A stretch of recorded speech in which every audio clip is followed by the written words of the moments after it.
Yo pienso, hermanos, que no hay que ser muy observador para darse cuenta de que hay algo que no anda bien en el mundo.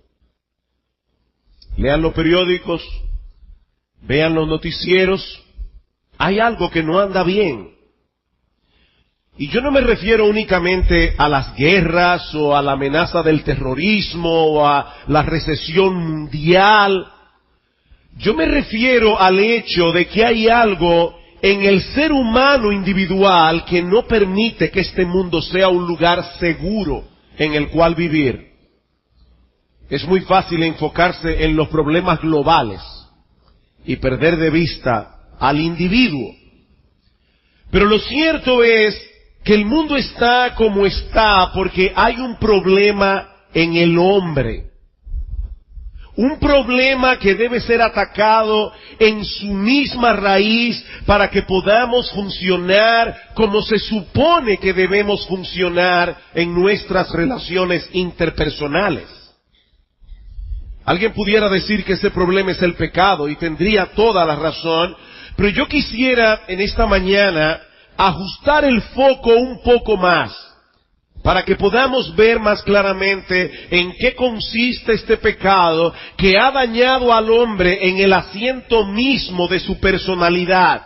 Si nosotros pudiéramos tomar el pecado, y estoy aquí obviamente haciendo una ilustración porque yo no puedo tocar el pecado, yo no puedo manipular el pecado no es un ente físico, pero si nosotros pudiésemos tomar el pecado, llevarlo a un laboratorio, examinarlo detenidamente, nos vamos a dar cuenta que el pecado está compuesto por dos elementos fundamentales: orgullo y egoísmo.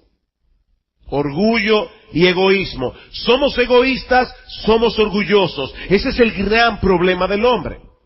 Ahora, si nos acercamos todavía un poco más a examinar estos dos ingredientes fundamentales que conforman el pecado, nos vamos a dar cuenta que están tan relacionados el uno con el otro que difícilmente podemos diferenciarlos.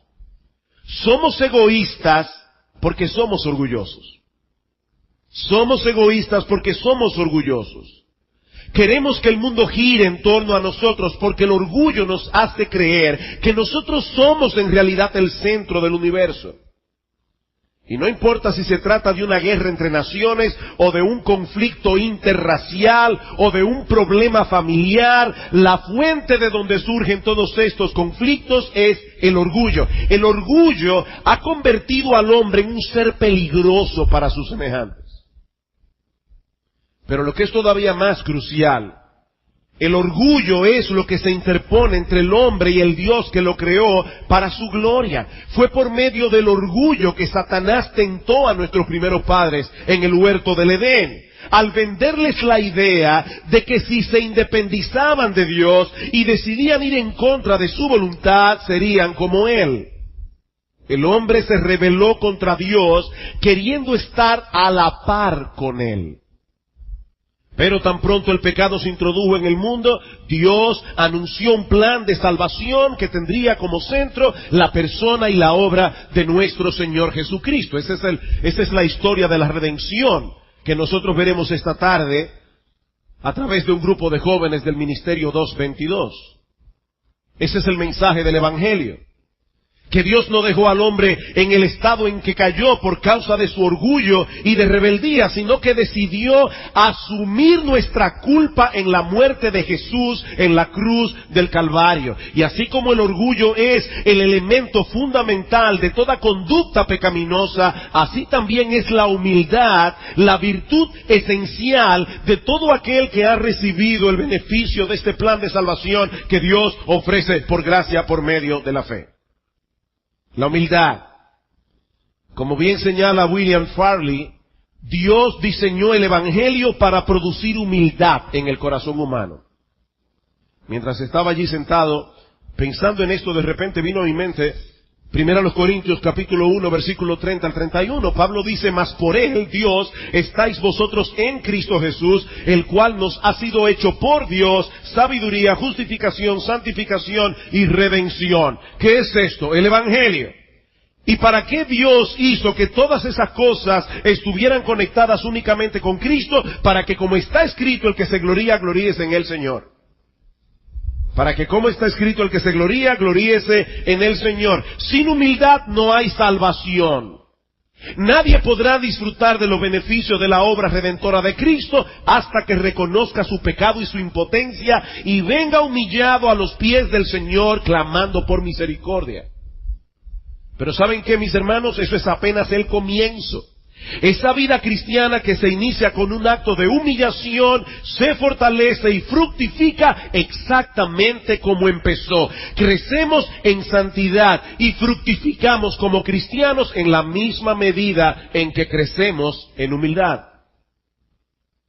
Sigue diciendo William Farley, si fallamos en priorizar la humildad, empobreceremos nuestros esfuerzos evangelísticos, retardaremos nuestro crecimiento en piedad e impediremos la efectividad de nuestros ministerios.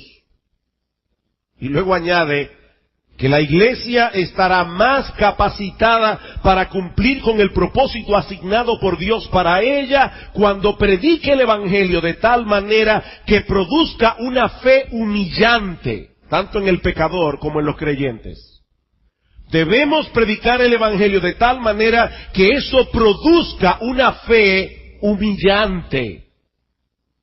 Y eso es precisamente lo que yo quiero hacer en la mañana de hoy a la luz del pasaje que Salvador leyó hace un momento en el capítulo 13 del Evangelio de Juan, cuando Cristo lavó los pies de sus discípulos la noche antes de la crucifixión. Vayan conmigo una vez más a Juan capítulo 13 para ver en primer lugar las circunstancias en que ocurre este lavamiento. Versículos 1 al 5. Antes de la fiesta de la Pascua, sabiendo Jesús que su hora había llegado para que pasase de este mundo al Padre, como había amado a los suyos que estaban en el mundo, los amó hasta el fin. Y cuando cenaban, como el diablo ya había puesto en el corazón de Judas Iscariote, hijo de Simón, que le entregase, sabiendo Jesús que el Padre le había dado todas las cosas en las manos, y que había salido de Dios, y a Dios iba, se levantó de la cena, se quitó su manto, y tomando una toalla, se la ciñó, puso agua en un lebrillo, y comenzó a lavar los pies de los discípulos, y a enjugarlos con la toalla con la que estaba ceñido. Lo primero que Juan nos hace ver en este pasaje es que todo esto sucedió mientras Jesús y sus discípulos participaban de la cena de la Pascua. Por cientos de años, los judíos habían celebrado esta festividad religiosa en la que recordaban la forma milagrosa en la que Dios los había rescatado de la tierra de Egipto. En aquella primera Pascua, en el tiempo de Moisés, Dios ordenó a los judíos que sacrificaran un cordero, cuya sangre debían colocar en los dinteles y en los postes de las puertas y cuya carne debían comer en familia.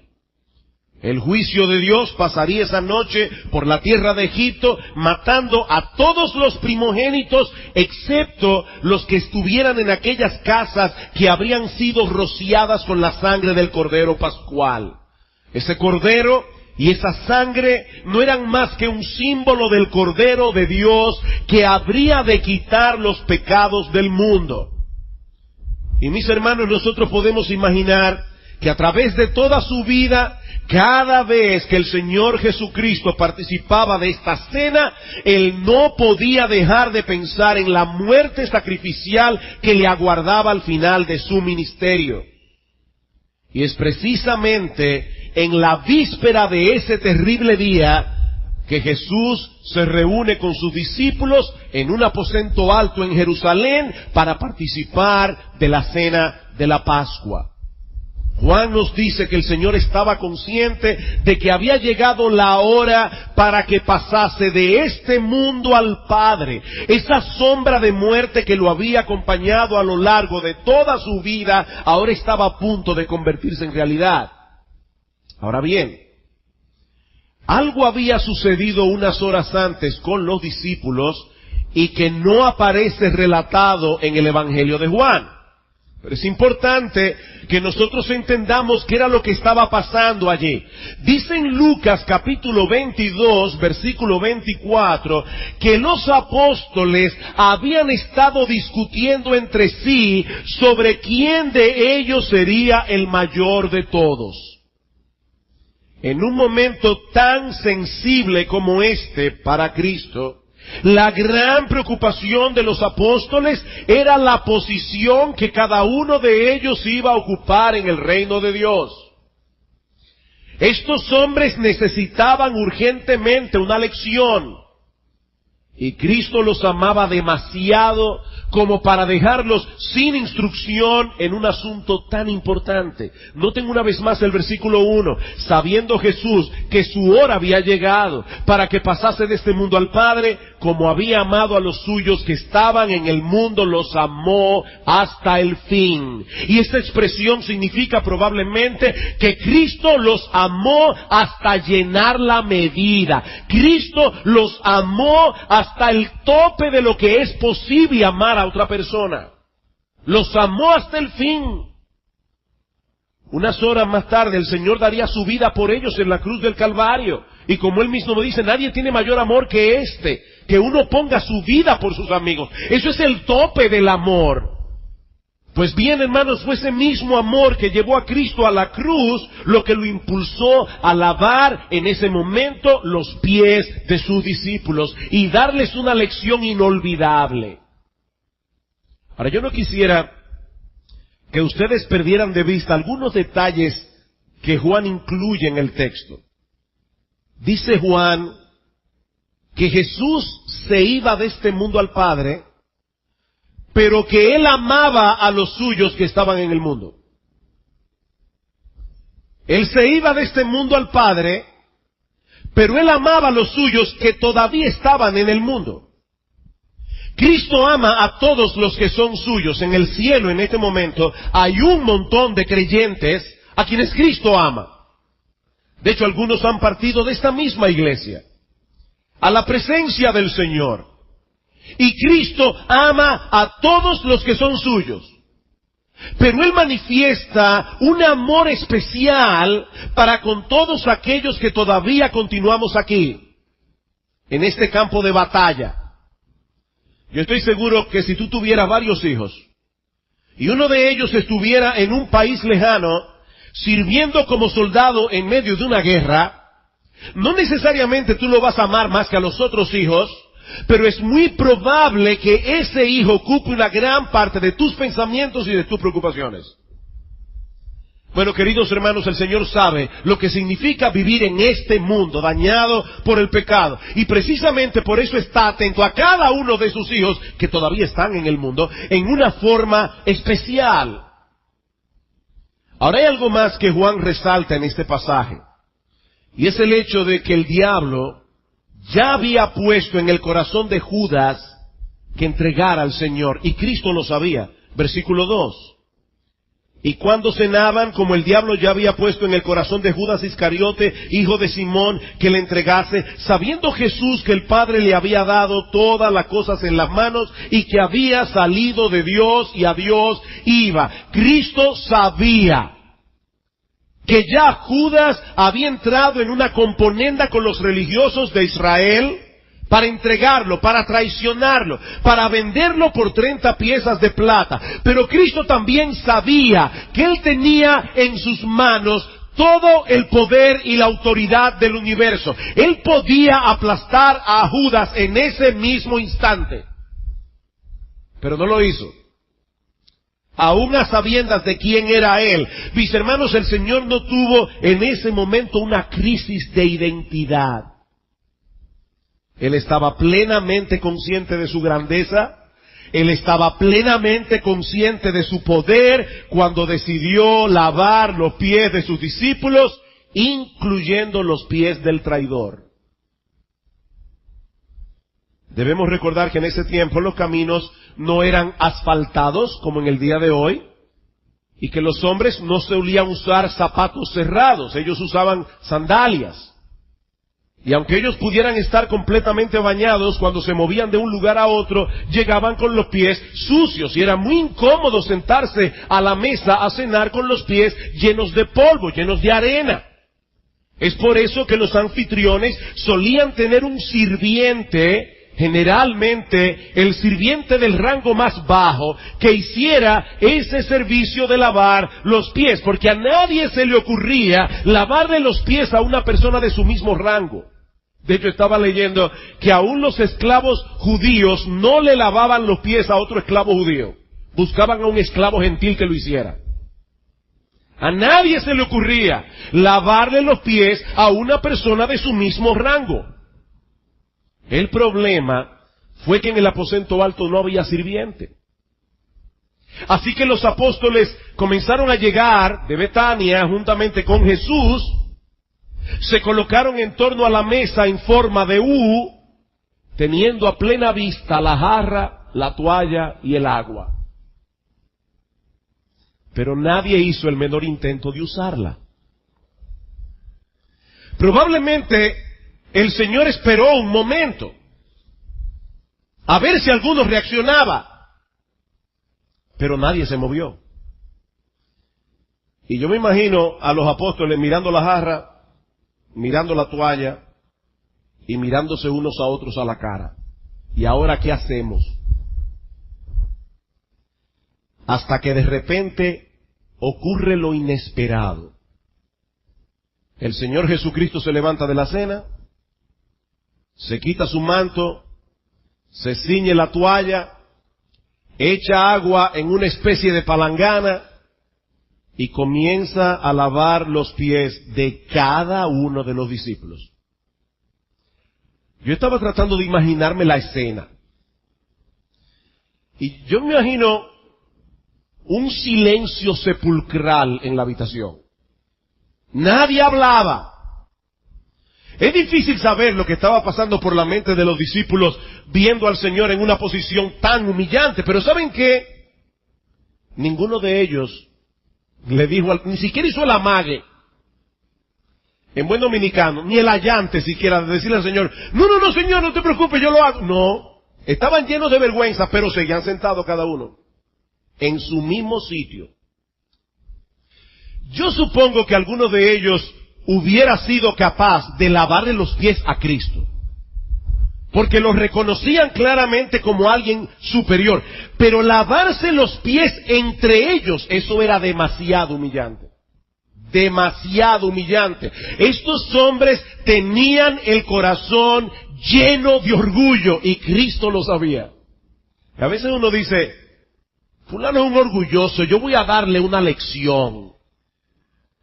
Y la lección es, lo voy a castigar con el látigo de mi desprecio. Le voy a hacer sentir que él es un gusano, para que, es por su bien, para que aprenda.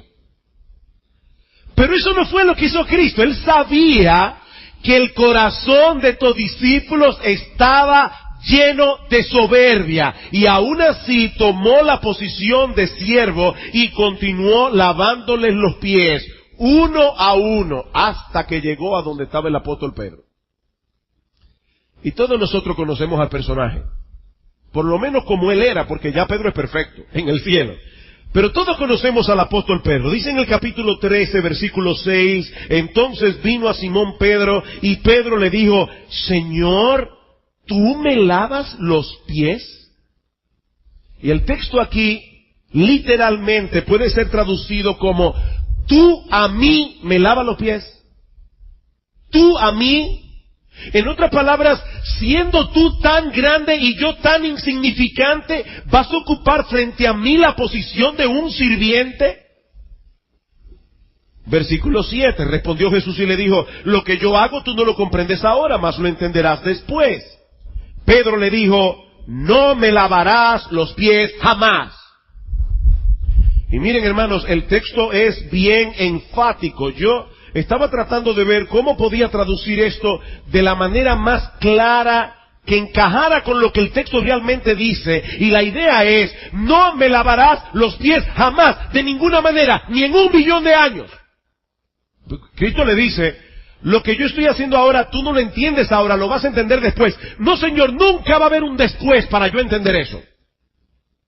Ni en 1.000.000 de años, tú nunca me lavarás los pies a mí. Y cualquiera diría que Pedro estaba reaccionando aquí en un arranque de humildad. Pero no, hermanos, su protesta no era otra cosa que un orgullo disfrazado.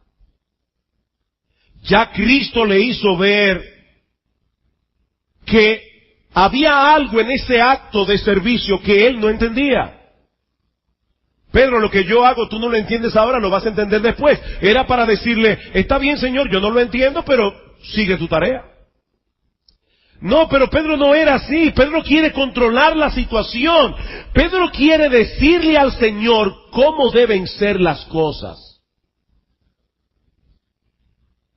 Y mis hermanos, antes de reaccionar contra Pedro, yo les ruego que se miren en ese espejo, que nos miremos en ese espejo. Porque son muchas las veces que los cristianos nos colocamos en esa misma posición. Señor, yo no entiendo por qué estás haciendo las cosas de este modo. ¿Acaso no sería mejor que hicieras algunos ajustes en tus planes? Porque si estás dispuesto, Señor, yo puedo darte algunos consejos. ¿Por qué, Señor, en vez de esta enfermedad que tú me has enviado, mejor no haces esto otro? ¿O por qué en vez de este problema económico, mejor no me envías el dinero? Yo pago mis cuentas, me siento más tranquilo y puedo servirte mejor. Si tú estás dispuesto, Señor, yo tengo algunos consejos que darte en cuanto a cómo manejar mi vida. Por supuesto, nosotros no decimos eso con palabras. Es con la actitud del corazón. Es con la actitud del corazón. Cada vez que tú estás descontento con los decretos de Dios y la providencia de Dios sobre tu vida, tú le estás diciendo al Señor, Señor, si tú me dejaras este asunto a mí, yo haría algunos ajustes para mejorar tu plan. Cada vez que tú te llenas de angustia, le estás diciendo al Señor, Señor, definitivamente yo no puedo confiar en ti. Si por lo menos tú oyeras mis consejos. Si tú me dejaras arreglar este guión, yo borraría algunas partes, incluiría otras.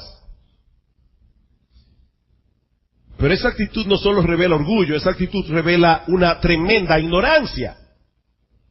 Pedro estaba actuando así por la sencilla razón de que él no entendía algunas cosas. En el versículo 8 Cristo le dijo, bueno, si no te lavares no tendrás parte conmigo. Pedro, no eres tú el que decide, soy yo. Si no te lavares no tendrás parte conmigo.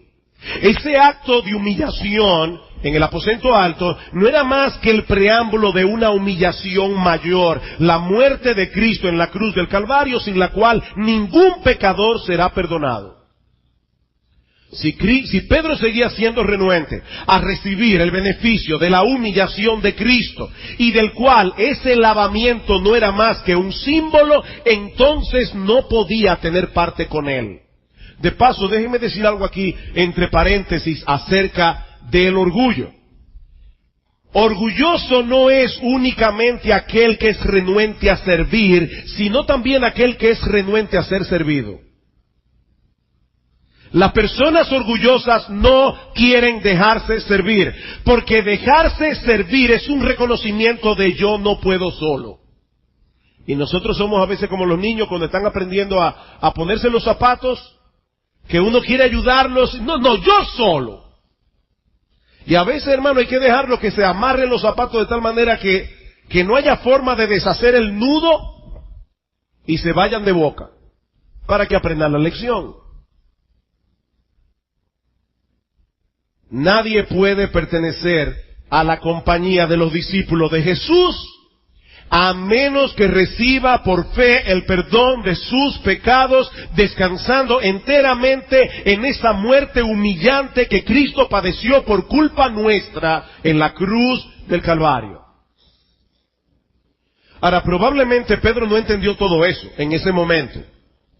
Cristo le dijo, Pedro, no lo entiendes ahora, lo entenderás después. Pedro probablemente no entendió todas las implicaciones de lo que Cristo estaba diciendo aquí, pero algo había quedado clarísimo en su mente. Si no se dejaba servir de Cristo, tampoco podía tener parte con Él, y eso era impensable para Pedro. Versículo 9, le dijo Simón Pedro: bueno, Señor, si es así, entonces no solo mis pies, sino también las manos y la cabeza.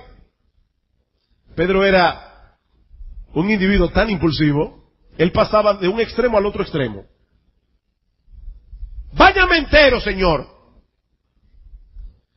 Jesús le dijo: Pedro, el que está lavado no necesita sino lavarse los pies, pues está todo limpio, y vosotros limpios estáis, aunque no todos, porque él sabía quién era que le iba a entregar. Por eso dijo: no estáis limpios todos. Por medio de la muerte de Cristo, los creyentes somos bañados en su sangre, de tal manera que todos nuestros pecados son lavados, desaparecidos, borrados, perdonados, exterminados en la presencia de Dios.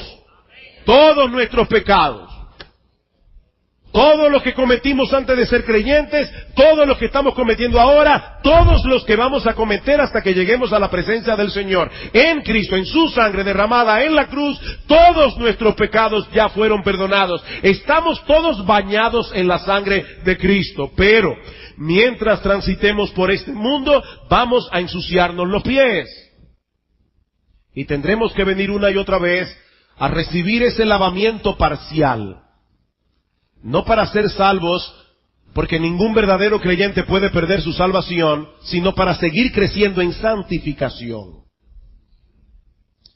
Habiendo convencido a Pedro, el Señor concluye su tarea de lavar los pies de todos los discípulos, y ahora quiere ayudarles a entender el significado de todo esto. Versículo 12. Así que después que les hubo lavado los pies, tomó su manto, volvió a la mesa y les dijo: ¿sabéis lo que os he hecho? ¿Sabéis lo que os he hecho? Mis hermanos, la lección de este pasaje no es difícil de entender, pero es sumamente difícil de aplicar. No olviden que unas horas antes, los discípulos estaban discutiendo entre sí quién de ellos era el mayor del grupo. Pero Cristo les hace ver que esa discusión es ridícula. Ridícula. Niños, ustedes se imaginan, nosotros no sabemos cuál es el lenguaje de las hormigas, ¿verdad? No sabemos si las hormigas se comunican entre sí, aunque todas ellas, por una razón u otra, cuando van en fila en vía contraria, se topan y siguen. Yo no sé qué es lo que se dicen. Nosotros no sabemos cómo piensan las hormigas no piensan, no, evidentemente, pero vamos a suponer que las hormigas tuvieran capacidad de razonar y de hablar. ¿Ustedes se imaginan a un grupo de hormigas discutiendo entre sí cuál es la más fuerte? Tú ves esa migaja de pan de 2 milímetros, la cargué yo solita. Acabo de romper el récord mundial, que era de 1 milímetro y 3/4.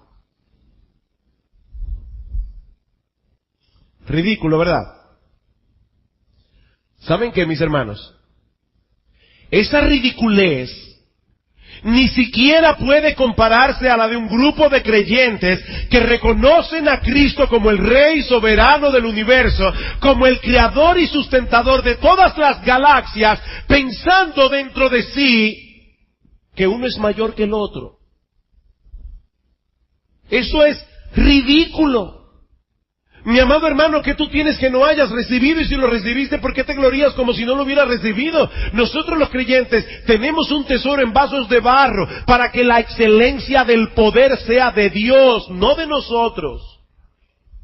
Pero esa discusión no solo es ridícula, esa discusión es dañina y contraproducente.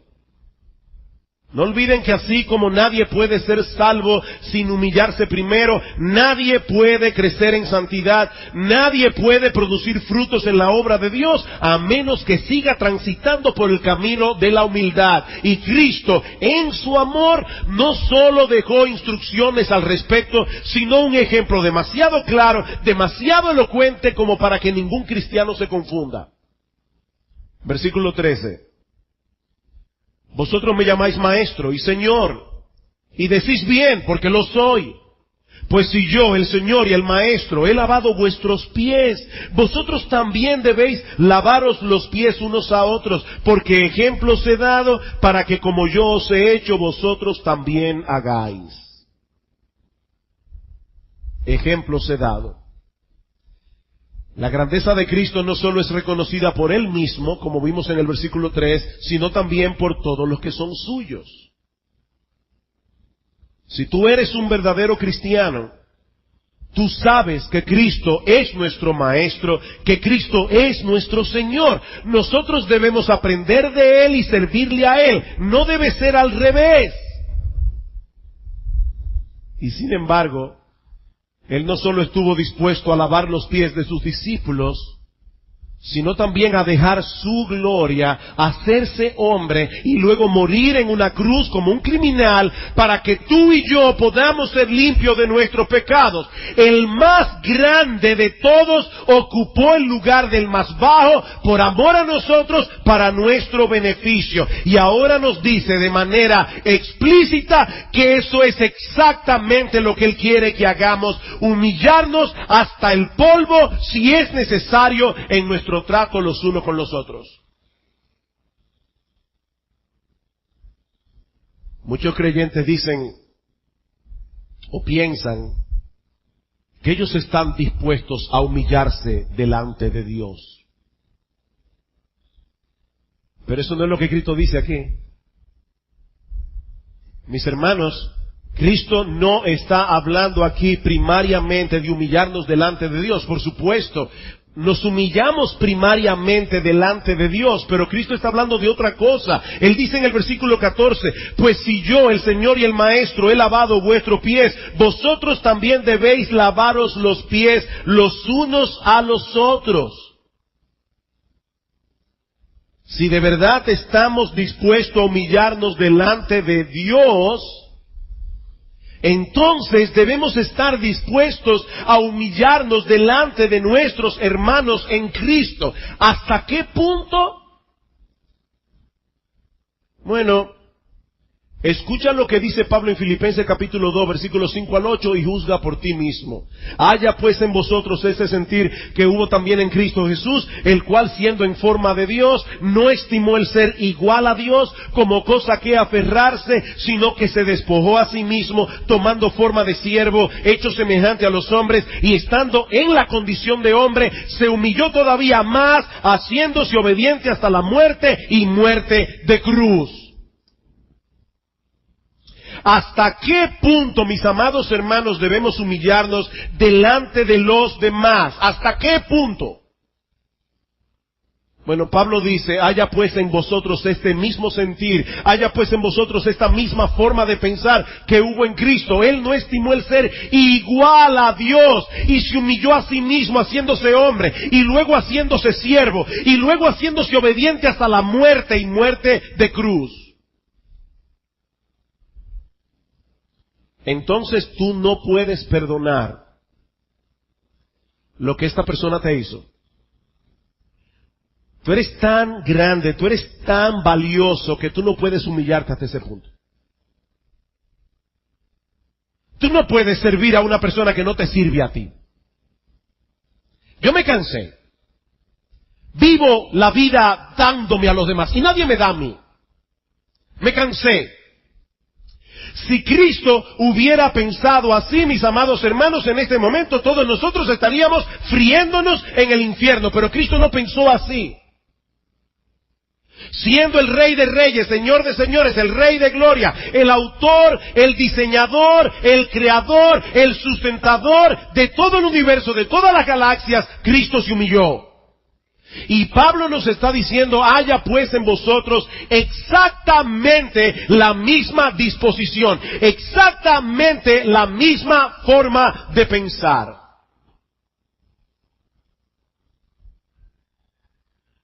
¿Saben qué es lo más extraordinario de todo esto?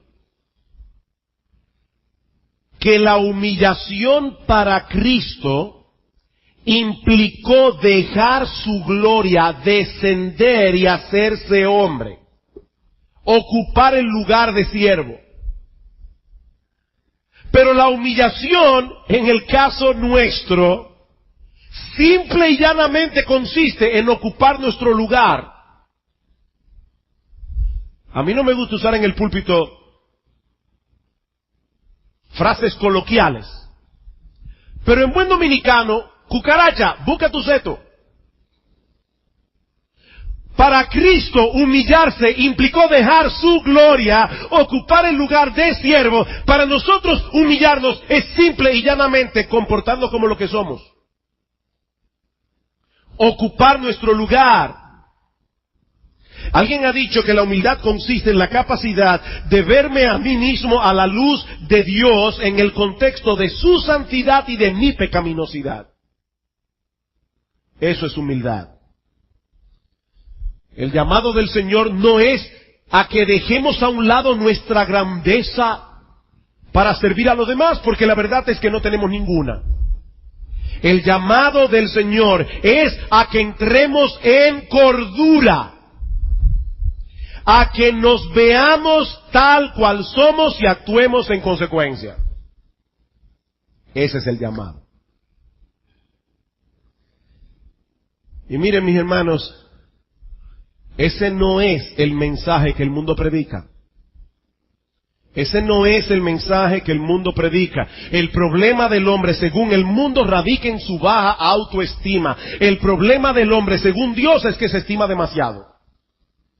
Se estima demasiado. Y lamentablemente, si hay un aspecto en el que la iglesia se ha dejado evangelizar por el mundo, ha sido precisamente en este aspecto. En un montón de púlpitos, la psicología humanista ha desplazado la teología bíblica.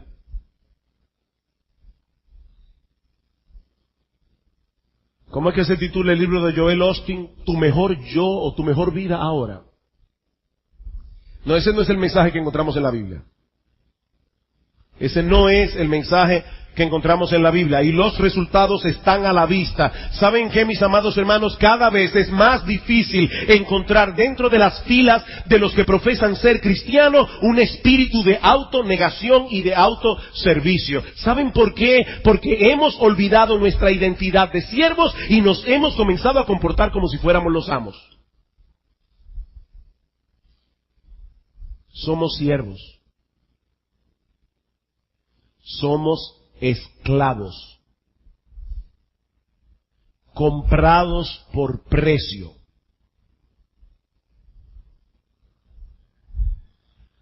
Y lo grande es como las personas a veces quieren cristianizar este mensaje de la psicología humanista.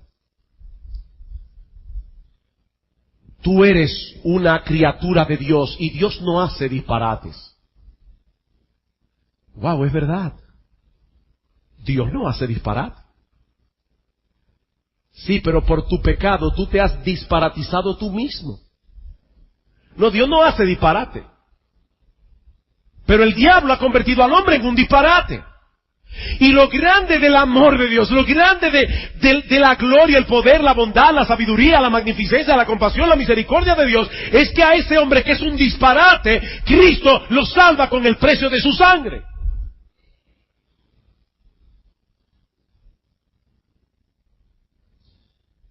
¿Somos más felices ahora? Por supuesto que no. Escucha lo que sigue diciendo el Señor en los versículos 16 y 17. De cierto os digo, el siervo no es mayor que su Señor, ni el enviado es mayor que el que le envió. Si sabéis estas cosas, bienaventurados seréis si las hiciereis. Si sabéis estas cosas, bienaventurados, dichosos, felices seréis si las hiciereis. Ese sí condicional del versículo 17 puede traducirse también, ya que ustedes saben eso, ahora tomen la decisión de vivir a la luz de lo que saben. Ay, hermanos, ¿cuántas veces nosotros venimos delante del Señor en oración? Mira, Señor, a este pobre gusano.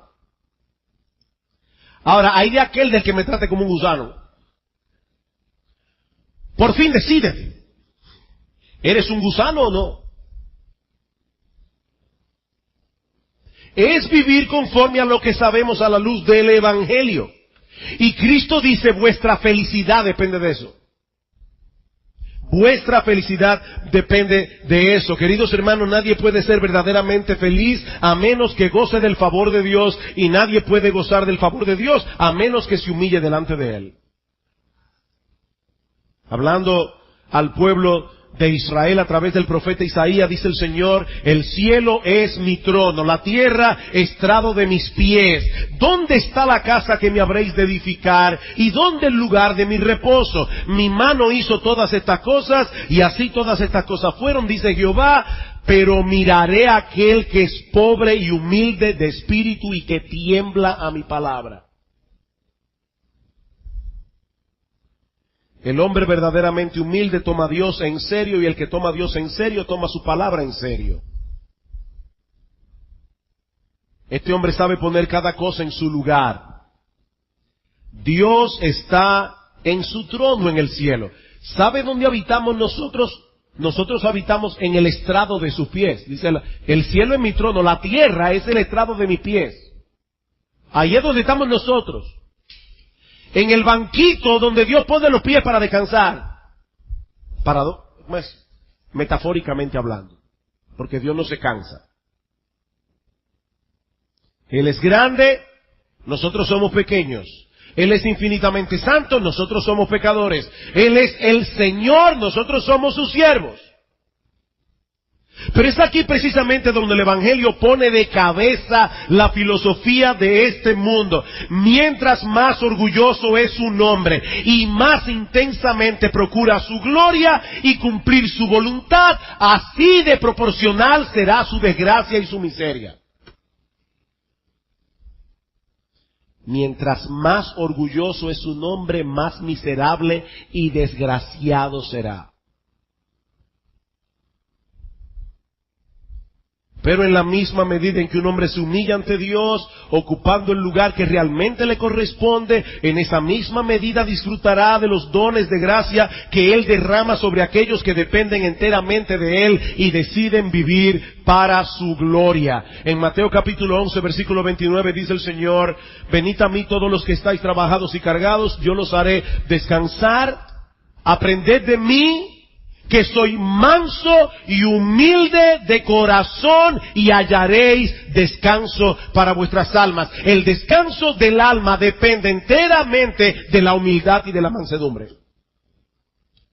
Aprended de mí, que soy manso y humilde de corazón. Escuchen lo que dice en Primera de Pedro capítulo 5.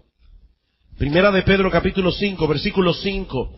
Igualmente, jóvenes, escuchen jóvenes, estad sujetos a los ancianos y todos sumisos unos a otros, revestidos de humildad, porque Dios resiste a los soberbios y da gracia a los humildes. Humillaos pues bajo la poderosa mano de Dios, para que Él os exalte cuando fuere tiempo.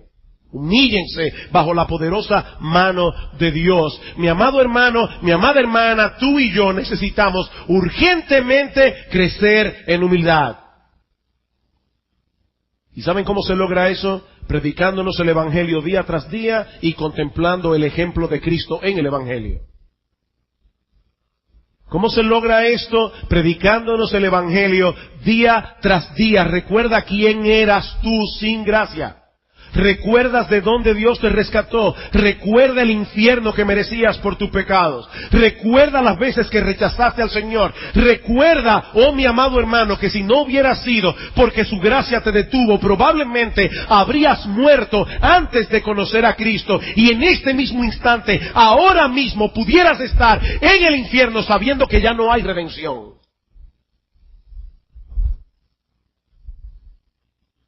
Pero sobre todo mira a Cristo en el Evangelio. Mira a Cristo en el Evangelio. Mi hermano, qué amor y qué ejemplo de humillación. El Rey de Gloria. El Rey de Gloria. Con una toalla ceñida, lavando los pies de sus discípulos. ¿Qué dice en Juan 13? Sabiendo Jesús que al Padre le había dado todas las cosas en sus manos. Bueno, fue con esas manos que Cristo lavó los pies de los discípulos. Y si tú estás aquí sin Cristo, yo quiero recordarte una vez más lo que dijimos al principio: sin humillación no hay salvación. Mi amigo, tú necesitas el perdón de tus pecados, y lo que el Evangelio anuncia es que no tienes la más mínima capacidad de resolver ese problema por ti mismo. Pero Dios, en su amor, envió la solución a este mundo en la persona de su Hijo. Solo Él puede limpiarte de todos tus pecados. Solo Él puede concederte por gracia el don de la vida eterna, pero debes humillarte ante Dios. Debes reconocer que estás en bancarrota espiritual, que no tienes nada que ofrecer excepto tus pecados. Si rehusas ese lavamiento como hizo Pedro al principio, no tendrás parte ni suerte en el reino de Dios. Pero mi amigo, eso no tiene por qué ser así. Las puertas de la salvación están abiertas hoy para ti, si vienes a Cristo en arrepentimiento y fe. Yo sé, hermanos, que hablar acerca de la humildad siempre levanta una convicción de pecado en el corazón de cualquier cristiano sensible. Bueno, mi amado hermano, si tú te has sentido convicto de pecado en esta mañana, dale gracias al Señor. Eso quiere decir que tu corazón no está endurecido. Pero es precisamente por eso que necesitamos ir a Cristo a lavarnos los pies. No te quedes allí lamentando tu orgullo. Clama a Dios que te conceda la gracia de su Espíritu para seguir mortificando tu orgullo y ser cada vez más parecido a nuestro Señor Jesucristo en su humildad. Padre bueno, Señor nuestro, gracias por nuestro bendito y glorioso Señor y Salvador Jesucristo. Oh Padre, gracias porque si no hubiese sido por su humillación, Señor, nosotros no estaríamos aquí dándote gloria, nosotros no estaríamos aquí amparándonos bajo la sombra de tu compasión. Oh bendito Rey, enséñanos lo que somos y ayúdanos a comportarnos como tales. Padre bueno, ayúdanos a seguir creciendo en humildad, ayúdanos a darle muerte al orgullo de nuestro corazón, ayúdanos, oh Señor, a vivir de tal manera que en nuestras vidas solo Cristo reciba toda la gloria. Bendice tu palabra, Señor, en esta mañana, aún salvando pecadores, porque te lo suplicamos en el nombre de Cristo. Amén y amén.